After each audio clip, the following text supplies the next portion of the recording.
It's sort of like trading, when you give somebody something and they give you something. And when you earn it, you're either going to save it or spend it. And the best thing to do is spend it, save it. You need money like to keep your family going and to pay your bills and to buy supplies that you need for yourself. And all kinds of things.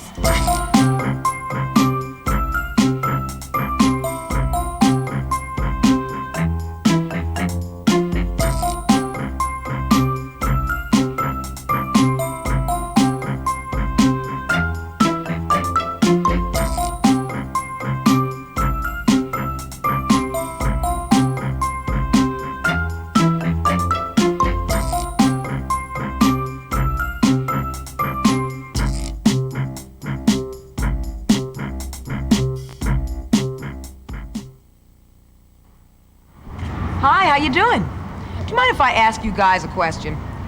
If you saw Penny lying in the street, what would you do? Me? I always pick them up. Now, they may not look like much, but pennies really do have a way of adding up. In fact, this penny right here is one of 9 billion produced in the past year.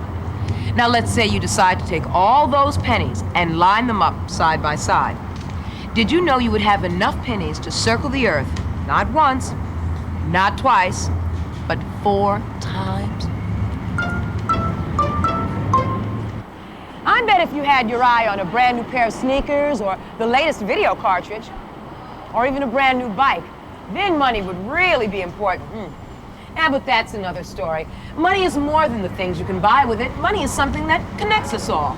And although you and I can't live without money, believe it or not, there was a time before there was any money. Imagine what a time like that must have been like. Long ago, before malls, music videos, or money, people traded for things they needed.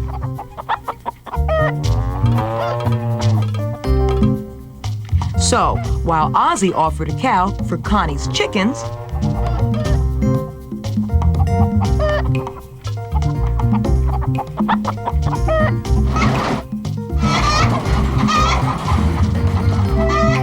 Sue swapped salt for Pete's pots.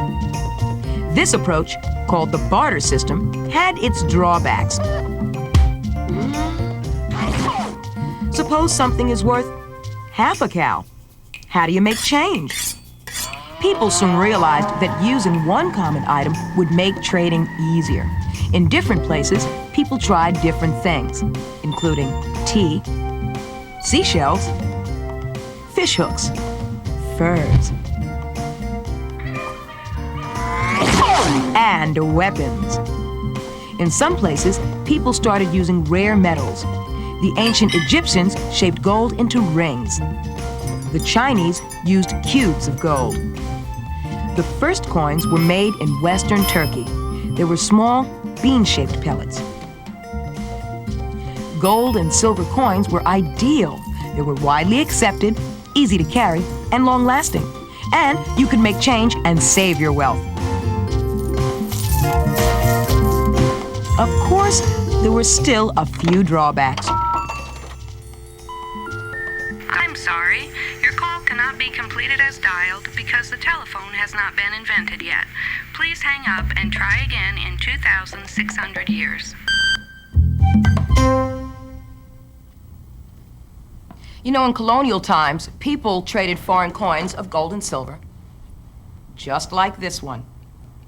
This Spanish milled dollar is over 200 years old. So you see, the history of today's money began with coins just like this. The pine tree shilling was the first coin made in the American colonies, and minting it was a crime. The British banned the manufacture of the money in the colonies, but the Massachusetts Mint made the shillings anyway. Don't be fooled by that 1652 date. They used that date year after year so the British wouldn't know they were still in business. The situation finally changed during the American Revolution. Continental currency was printed to pay for that war. But the new government printed too much of it, and the bills were soon worthless. With independence came the right to produce money. To handle this important job, the U.S. Mint was established in 1792. The mint began with copper pennies and moved on to gold and silver coins.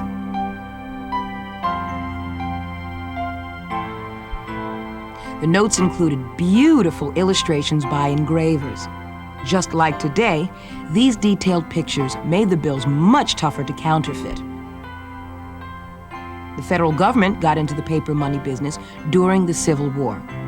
And since the backs of the bills were printed in green ink, they were called greenbacks. You know, our money system has changed a lot since the Civil War, but dollar bill is still green on the back. So before you spend your next one, take a close look at it. A real close look. This pyramid is a symbol of our lasting strength. It's unfinished because our country is still growing. Then there's the floating eye in the sky. The eye represents God watching over our country. Every bill says, "In God we trust." Now, over here, an eagle holds arrows of war in one claw and an olive branch of peace in the other. The 13 leaves, arrows, and stars stand for the 13 original American colonies. You know, some people find money so interesting that instead of just spending it, they also collect it. And they don't have to be millionaires to do it. So let's meet some young collectors right now.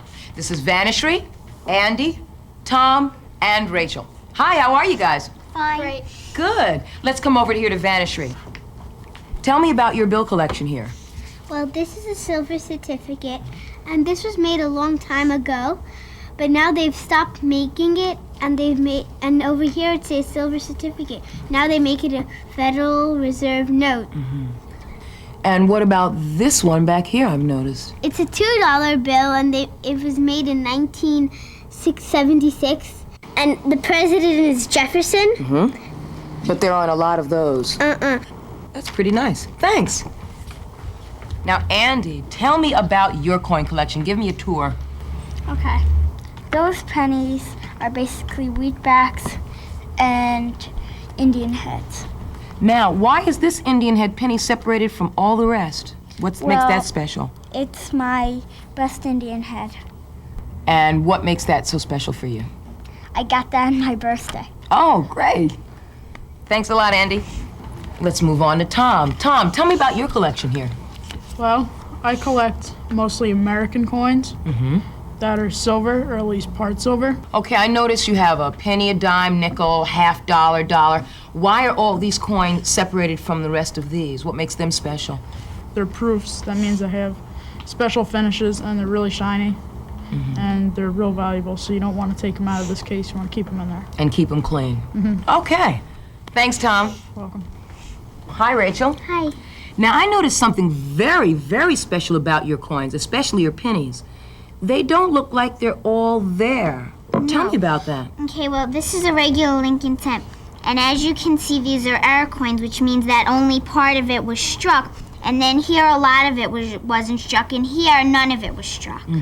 Now, I also see something interesting, because I see these pennies are also not struck properly, but what about this penny up there? This is a steel cent, and it was made during World War II because they were using all the copper to make the bullets, and they decided that they didn't want to waste it on pennies. And they made these kind of pennies for a year, but then they stopped. That really is interesting. Well, I want to thank you guys. It's a really great collection here. So, there you have it. We started out swapping cows for chickens and ended up with this. A way of moving billions of dollars through our country. So simple that it fits in the palm of your hand.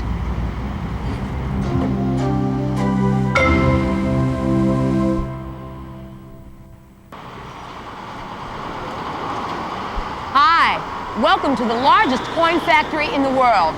You know, there are U.S. government mints in Denver, Colorado, San Francisco, California, and West Point, New York. But this one right here in Philadelphia, Pennsylvania is the largest. They make over 30 million coins a day. Besides the regular coins we spend every day, the mint also makes these special commemoratives, medals, and gold and silver coins, which anybody can buy. Imagine having a coin collection like this. And now, a demonstration. This coin press is over 120 years old, and it still works. So I'm going to press my own commemorative medal. Behold, an ordinary blank piece of metal.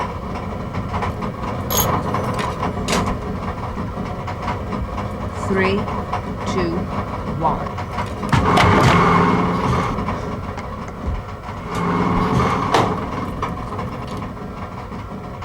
Wow. Now, this medal commemorates the 200th anniversary of the mint. Now take a close look. Every coin and medal made at the mint is a beautiful piece of art. In fact, I'm going to take you upstairs and introduce you to some of the people who designed them.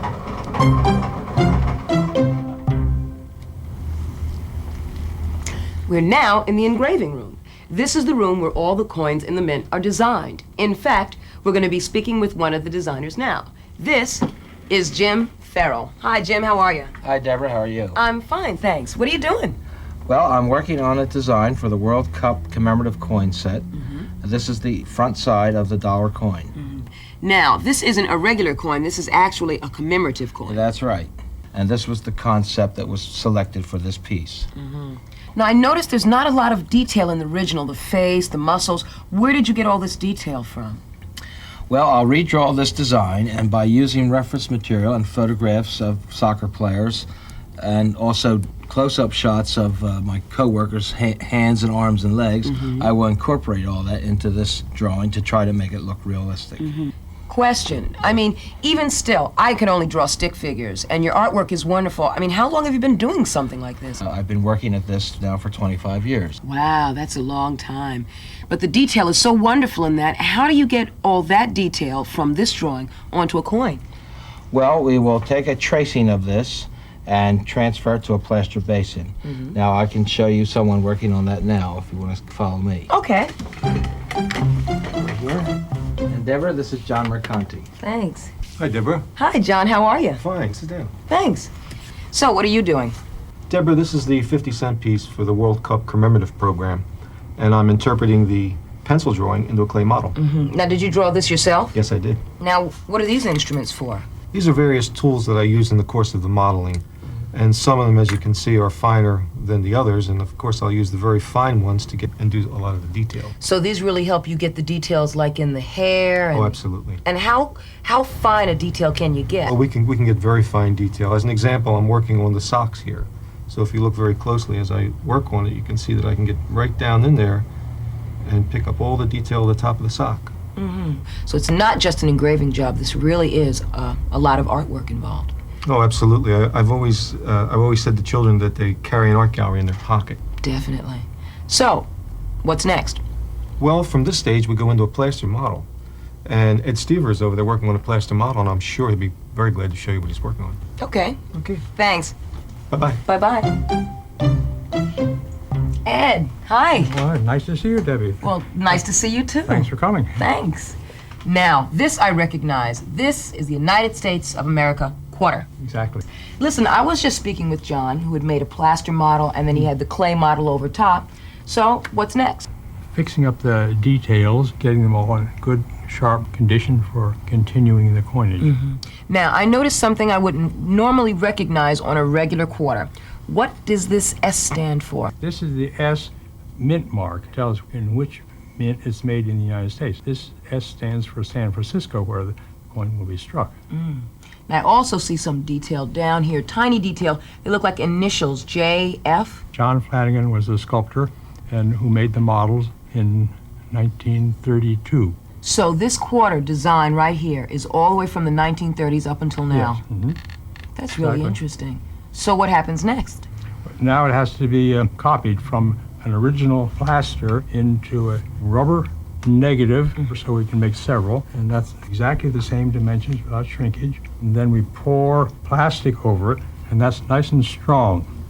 And then you will have something that's durable. It's an epoxy model which will withstand machining. Now see, I'm not used to seeing a coin this big. So how would we take this model finally and make it smaller? Well, you take it into the transfer engraving machine, room, and they will show you exactly how it gets reduced. Okay. Good. Thanks a lot. You're welcome. Bye. Bye-bye.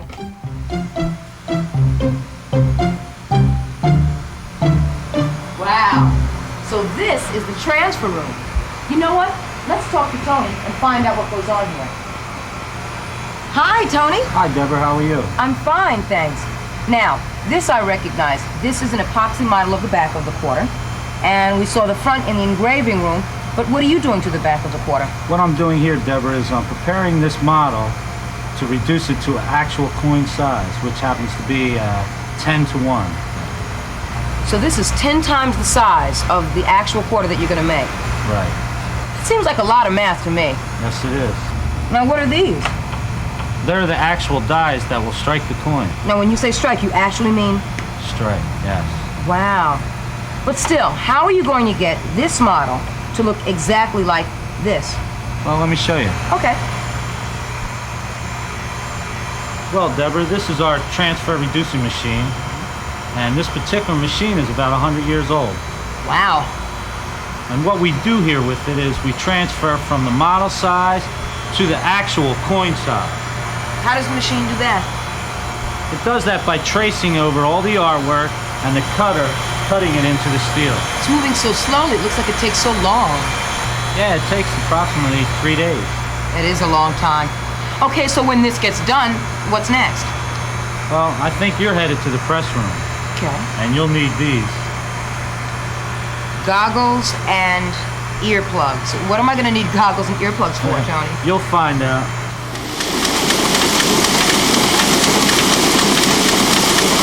Tony wasn't kidding. One of the busiest places in the mix is right in here. With over 80 presses, action, noise, and non-stop. Come on, let's go. Come on, let's go. The work starts here at the blanking press. This coiled roll of metal is as long as 5 football fields. It'll be used to make 325,000 nickels. Long ago, most coins had some gold or silver in them. Today, most are made from a blend of nickel and copper. And just like a giant cookie cutter, this press punches out blanks. The blanks end up over here. The rest of the metal is shredded and recycled. And some of it is melted into little bars called pigs. Believe me, there's no metal wasted at the mint.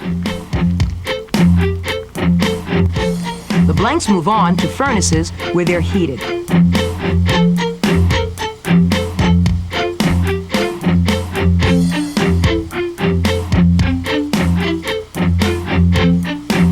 Then they're cooled, washed, and dried.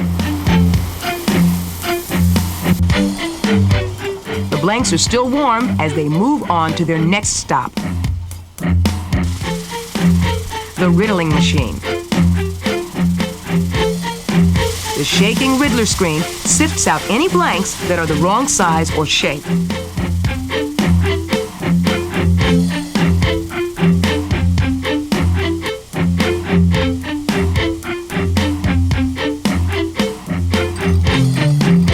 Next, the riddled blanks tumble into the upsetting machine.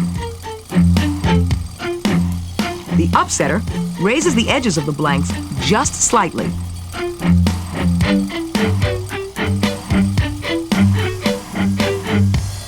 The blanks keep on moving.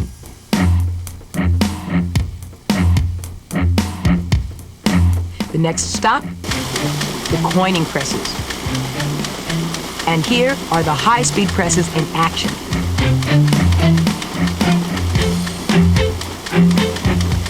The fastest ones punch out 12 coins a second.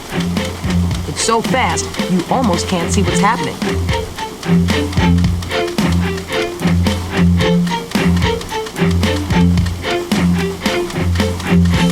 Now, take a close look at the results.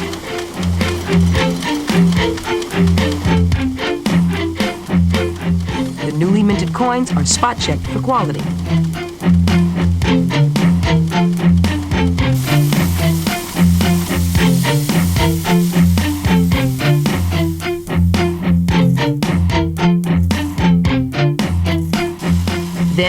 they're counted and bagged.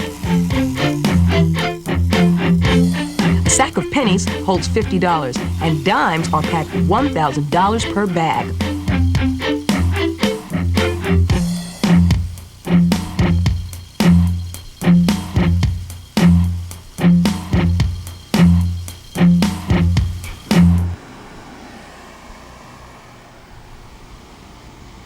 Once the money is bagged, it's stored until it's needed. Every bag you see here is filled with coins. Coins are the only kind of money that the mint produces. But that's not the only kind of money in your pocket, is it? What about the billions of paper dollars we use? Welcome to the Bureau of Engraving and Printing. The Bureau produces paper money in Washington, D.C. and Fort Worth, Texas. And this year, more than 8 billion notes will be printed. And if you could stack them in a single pile, those bills would reach 543 miles straight up. It takes 65 steps to make each bill. And just like coins, it all begins here in the engraving department. Just look at that detail. Those carefully etched lines make life tough on counterfeiters. This work is nearly impossible to copy. The artwork on a single bill is actually the work of many different engravers. All the engravings are combined on this machine called a transfer press. The talented people who operate these machines are siderographers. There are only a few specially trained siderographers in the entire world. A siderographer creates a master plate on the transfer press. From the master, a printing plate is made. Each plate prints 32 bills at one time. The printing plate is mounted on a high-speed press. 8,000 sheets pass through in an hour, enough to make over 250,000 bills. Sheets of currency are run through the presses several times. First, the green backs are printed, and then the fronts. Next, the sheets are cut in half and checked for printing flaws. Rejects, called mutts, are removed and destroyed.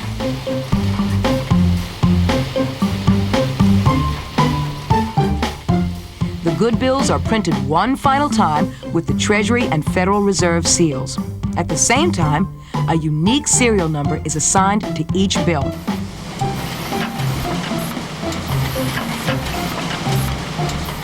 The finished bills are cut and sorted into 100 note packets and inspected one last time.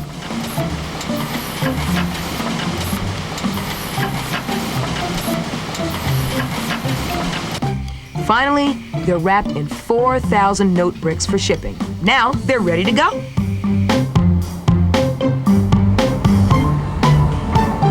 Thanks, Bernadette. Talk to you later. You know, money-making at the Bureau of Engraving and Printing, and here at this mint, it's a never-ending job. Those presses just keep on rolling to meet the demands for new coins and bills. And who knows? You know, someday, some of the coins from this truck could end up in your pocket. And now you know what it took to make them.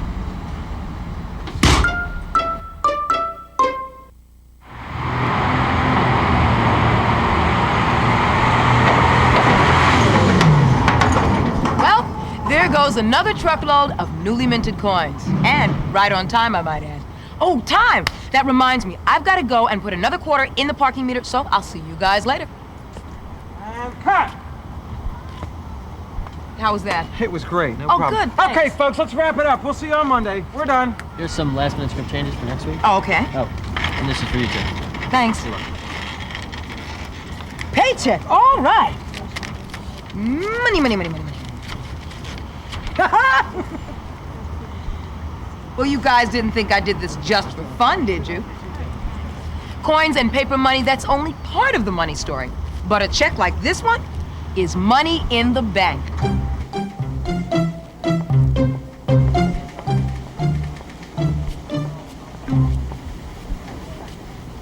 Instead of stuffing their money into empty mayonnaise jars or piggy banks, many people save their money in bank accounts. Now, when they need to use their money, they can write a check, cash a check, or take money out of their bank account electronically with one of these. Banks also pay interest on money that people save, which means extra cash for you, and make loans to people who need them. Did you know that all that saving and investing adds to the wealth of our country? I like to fool around with a lot of things, but not my money. I'm depositing my paycheck into my checking account. Most of that will go to pay bills. I'm also saving a little for a rainy day and withdrawing a little cash for the weekend. Thanks, Tom. Whether you have a lot of money or just a little, you need to keep track of it very, very carefully. Hey, how about you? How do you get your money? What do you do with it? I get money by babysitting, helping my grandma. And sometimes I go to the store for people and they give me money. And every week I get an allowance. I work for my money. I go pick blueberry and strawberry over the summer. I help the senior citizens on my block. I go to the store for them, and I help clean around the house for them, and I do chores in my house. Clean the kitchen. Sometimes the litter box. Well, I actually don't get a big allowance. I just get some money when I need it, and sometimes if I want some money, like if I'm going somewhere, then they'll give me some money. Yesterday we had a flea market, and I sold some of my stuff and I made $40. I spent 20 of it and I saved 20. So I try to save up a little and spend some. When the people pay me, I put it in the bank and I have my little book on whatever I spend. But I'm really saving up for a CD player. In my room, there's this box, and sometimes I put my money in there, and then like a week later I see how much money I have and stuff. I collect coins and I have them in a hat that I specially keep, and I hide it in a special place. I save my money in my piggy bank. Not afraid to say that I got a piggy bank. So what? I spend my money on baseball cards, Nintendo games, and other toys like G.I. Joes and stuff. Usually clothes, because I don't know, I like to get new clothes, but sometimes I spend it on candy or something. Just regular kid stuff, I guess. When I do get allowance, I usually spend it on maybe jewelry and presents for people. Sometimes, if I have if I get in trouble at home and I have money on me and I feel that my mom is probably gonna do something, I usually go to the store and buy her some flowers and it'll calm her down. And sometimes I loan my sister money. If she needs it, she pays me back. So I do a lot of things with my money. I'm not selfish. I don't give it to myself all the time. I don't spend my money on anything. I prefer to save it. When I say mine, I want to be a lawyer when I grow up. So that's why I start saving for my college, and that's why I put it in a bank account. I think that when I grow up, I'm going to have a lot of money. So I think that I should be rolling in the big bucks. You and I can keep track of our money without too much trouble. But what about an entire country? Managing that much money must be a colossal challenge. Now, when you watch our nation's money factories in action, managing that much money is easy. Need a little more? Just keep printing.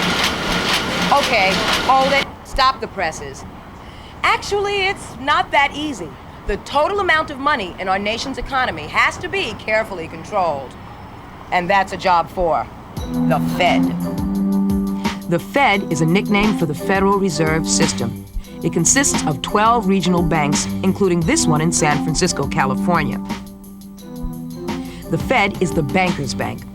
Local banks that we use keep a certain amount of money deposited there. When that money arrives, it's sorted, counted, and stored. Worn-out bills are removed and replaced by brand new ones. The Fed gets new money from the Bureau of Engraving and Printing, and the Mint. The Fed's vault is a giant storehouse where money is held until banks need it. But the Fed's job doesn't stop there. They help control the amount of money in society. And here's how they do it. Here are the money factories that produce coins and currency. Over here are the banks, plus people like you and me. And in the middle is the Fed.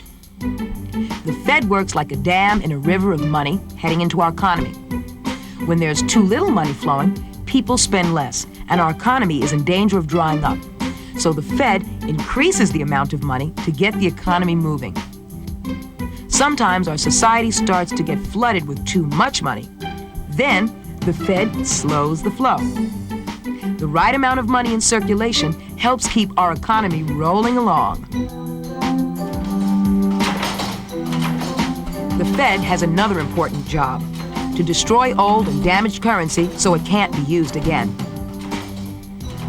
A dollar bill is durable, but after 18 months of hand-to-hand combat, many of them are worn out. Old bills are canceled. Then they go on their final journey to the shredder. So, now you know that all money, from pennies to paychecks to dollar bills, is connected. Money ties us all together. Whenever we find it or earn it, spend it. Pretzel, please. Thanks. Or give it away. So, use the money that you have wisely. Remember, taking care of money makes sense. And cut. How was that? That was great. That's a keeper. Oh, good. I'm glad. It's a wrap. What are you doing? I'm hungry. I haven't eaten. All the props. Oh, no. All the props. Not my lucky penny, all Rob. Please, I've been the carrying props. him all day long. Look But- at Mr. Lincoln, please. But look yeah, at but you him. see, this is a prop.